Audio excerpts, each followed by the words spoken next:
राहुल नार्वेकरांचं अभिनंदन करताना मुख्यमंत्री देवेंद्र फडणवीस आणि उपमुख्यमंत्री एकनाथ शिंदे यांनी नाना पटोले यांचे आभार मानले आहेत। नाना पटोले यांनी विधानसभा अध्यक्षपदाचा राजीनामा दिल्यामुळेच राहुल नार्वेकरांना एकदा नव्हे तर दोनदा अध्यक्षपदी बसण्याची संधी मिळाली हे सांगायला फडणवीस आणि शिंदे विसरले नाही।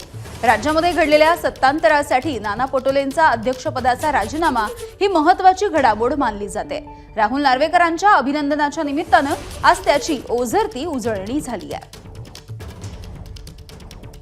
नाना भाऊ, तुमचेही विशेष आभार आहेत। तुमच्यापेक्षा ते तसे लहान आहेत, 13-14 वर्षांनी माझ्यापेक्षा लहान आहेत, पण तुम्ही वाट मोकळी केल्यामुळे मागच्या वेळेस ते अध्यक्ष बनू शकले। म्हणून मी आपले नाना पटोलेंचा आभार मानतो, कारण आपण अध्यक्षपद नार्वेकरांसाठी रिक्त केलं आणि तिथून गाडी सुरू झाली। अरे सुरुवात कुठून झाली ते सांगायला नको। सुरुवात नाना करते प्यार तुम्ही से कर बैठे, नाना करते प्यार तुम्ही से कर बैठे। एबीपी माझा, उघडा डोळे बघा नीट।